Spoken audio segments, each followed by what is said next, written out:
Welcome back to the casino that never sleeps, the church that never prays, and the technology that never actually works. Bitcoin is a brilliant scam. I've said it before, and I'm saying it again.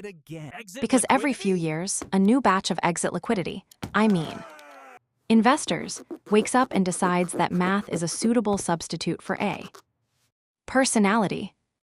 But before the laser-eyed cultists descend on my comment section to inform me that I just don't get it, let's define our terms. When I call Bitcoin a brilliant scam, I'm not saying it's a simple rug pull or a Nigerian prince email. Those are amateur. A brilliant scam doesn't steal your money in the dark. It makes you beg to give it away in broad daylight. It's a masterpiece of financial engineering that has convinced an entire generation that a line on a graph going up is the same thing as a revolution. The brilliance of Bitcoin isn't in the code. The code is ancient. It's the digital equivalent of a steam engine in a world of warp drives. The brilliance is in the incentive structure. It is the world's first self-marketing pyramid. In a traditional Ponzi, the guy at the top has to lie to you. In Bitcoin, the guy who bought in yesterday has to lie to everyone he knows today just to make sure his investment doesn't turn into a digital pumpkin. The cycle of amnesia. Why are we proving this again? Because Bitcoin relies on the short-term memory loss of the masses. It follows a predictable rhythm. The price crashes. The tourists leave. The true believers go back to their basements to chant hodl and wait for a new narrative. Inflation rises, or a bank fails. Or a celebrity gets bored, and suddenly, Bitcoin is the hedge, the future, or digital gold again. It's a financial cockroach. You can't kill it because it feeds on the one resource that is truly infinite. Human greed mixed with a deep, nihilistic distrust of the system. Let's tackle the biggest lie in the crypto Bible, the digital gold narrative. Meet Joe the Stickman. Joe is worried about inflation. He sees the price of eggs going up and the value of his paycheck going down. A crypto influencer, who is definitely not getting paid to shill, tells Joe, "Hey, Bitcoin is just like gold. There are only 21 million of them. Scarcity equals value, bro." Joe, being a simple stickman, thinks gold is valuable. Bitcoin is scarce. Therefore, Bitcoin is gold. This is what we call a logical fallacy, wrapped in a digital blanket. Scarcity on its own means absolutely nothing. I can go outside right now and create a unique hand-drawn portrait of a squirrel eating a taco. There is only one in the world. It is incredibly scarce. Does that make it worth $60,000? No, because nobody wants it. Gold has been valuable for 5,000 years for 3 reasons. It's pretty. It's chemically unique, and you can actually do things with it. You can make jewelry, you can plate circuit boards. Or you can fill your teeth with it if you're feeling eccentric. Gold has intrinsic value. If the global financial system collapses tomorrow, you still have a shiny yellow rock that people like to look at. Bitcoin has none of that. Bitcoin is a decentralized ledger entry.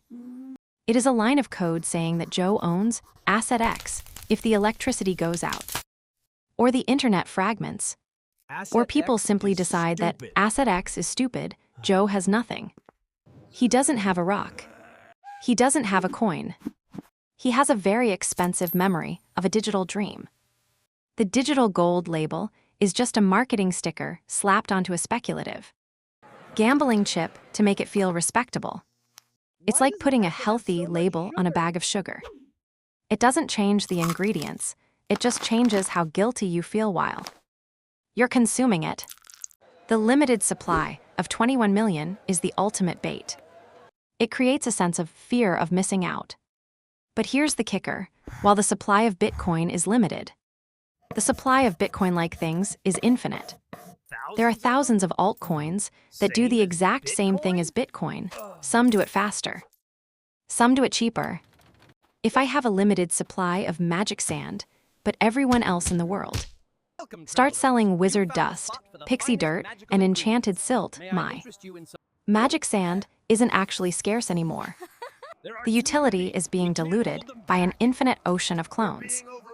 Bitcoin's only defense against this is network effect, the idea that it's valuable because everyone else says it's valuable, which is just a polite way of saying it's a popularity contest. And as any high schooler can tell you, being popular isn't the same thing as being the future of finance. If you tell a Bitcoin maximalist that their coin has no intrinsic value, they'll immediately pivot to the technology. They'll use words like blockchain, permissionless, and immutable to make themselves sound like Elon Musk's smarter brother. But let's look at the blockchain under the hood. In reality, a blockchain is just a database, a very slow and incredibly inefficient one. Imagine if every time you bought a cup of coffee, the cashier had to call every single person in the city, wait for them to write down the transaction in their own personal notebook, and then wait for 51% of them to agree that you actually gave the cashier $5. That is Bitcoin. It can handle about 7 transactions per second. Visa handles about 24,000. Using Bitcoin to power the global economy is like trying to run a Boeing 747 on a hamster wheel. The innovation isn't speed or efficiency. The innovation is decentralization, which is the battle cry of the crypto cult. They claim they want to bank the unbanked and remove the middleman. But look at where the Bitcoin actually sits. It's not in the hands of the unbanked in developing nations. It's sitting in massive digital vaults owned by exchanges like Binance and Coinbase, or held by whales, the 0.01% of holders who own the vast majority of the supply. We didn't remove the middlemen. We just traded regulated banks for unregulated ones that occasionally lose your password or accidentally go bankrupt and buy a mansion in the Bahamas with your life savings. We traded the Federal Reserve for a group of anonymous developers and billionaires who can move the market with a single tweet. It's not a revolution, it's a change in management. This brings us to the most brilliant part of the scam, the psychological lock-in. In a normal investment, if the price drops by 80%, you admit you were wrong, sell, and move on. In Bitcoin, if the price drops by 80%, you are told to hodl, hold on for dear life. You are told that selling is a sign of weakness, that you are a paper hand, and that you don't understand the vision. This is cult behavior 101. By turning a financial asset into an identity, Bitcoin makes it impossible for the victim to leave. If Joe the Stickman admits Bitcoin is a scam, he isn't just admitting he lost money, he's admitting he was a fool who got brainwashed. Most people would rather lose their house than admit they were part of a cult. The community creates its own language to insulate itself from reality. Any criticism is labeled FUD. Any skeptical journalist is just a hater. This creates a closed loop where the only information Joe receives is to the moon. And buy the dip. The brilliance here is that the scam recruits the scammed to become the salesman. Since Bitcoin produces nothing, no dividends, no products, no services, the only way the price goes up is if more people buy in. Joe needs you to buy Bitcoin so he can sell his to you at a higher price later.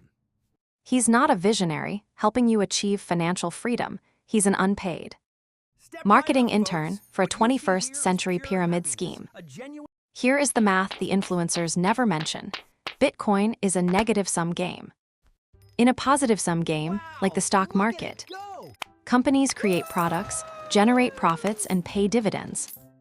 The total wealth increases because value is being created. Bitcoin is negative-sum because it costs a staggering amount of real-world resources just to keep the lights on. Bitcoin miners use enough electricity to power entire countries like Argentina or the Netherlands. Why? To solve complex math problems that serve no purpose other than to secure the ledger. Every single day. Millions of dollars in real cash, USD, AUR. JPY must flow into the system just to pay the electric companies and the hardware manufacturers. This money doesn't stay in the system, it leaks out.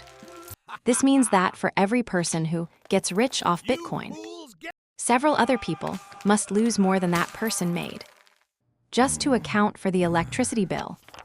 It is a giant machine that grinds up real-world energy and spits out digital value, while the house takes a massive cut in the form of utility costs. It's like a poker game where the rake taken by the casino is so high that even if you win, you're probably still down. If Bitcoin is a brilliant scam, then its most ingenious invention is the stablecoin. See, in a normal market, if everyone decides to sell at once, the price hits zero. But Bitcoin has a buffer. Imagine Joe, the stickman, wants to cash out. He looks at the price on his screen, $60,000. He thinks that's real money. But most of the time, he isn't selling for actual US dollars. He's selling for Tether or USDC, private digital tokens that claim to be backed one-to-one by real dollars. This is the magic beans problem. These stablecoins provide the liquidity that keeps the Bitcoin engine running. They are used to pump the price during low-volume periods. If a company can print billions of digital dollars out of thin air and use them to buy Bitcoin, the price goes up on the screen. But is there actually any more real money in the system? The answer is, we don't really know. The audits are murky, the transparency is low, and the system relies on everyone believing that these tokens are real money. If there is ever a true bank run on the stablecoin issuers, Joe will find out the hard way that his exit liquidity was just a digital illusion. In a brilliant scam, the exit doors are always painted on the wall. They look real until you try to run through them during a fire. So what is Bitcoin really? It isn't the future of money. It's too slow, too volatile, and too expensive to ever be used to buy a loaf of bread without the transaction fee costing more than the gluten. It isn't a hedge against inflation. When the stock market crashes, Bitcoin crashes harder. When inflation spiked in 2022, Bitcoin lost 60% of its value. It behaves like a high-beta tech stock on steroids, not like a safe haven. Bitcoin is the ultimate expression of financial nihilism. It is the Hail Mary, pass of a generation that feels priced out of real estate, burdened by student debt, and betrayed by traditional institutions. It is a gamble on the idea that, if the system is broken, I might as well bet on the chaos. The brilliance of the scam is that it co-opts your anger. It tells you the banks are lying to you, so come join our unregulated bank.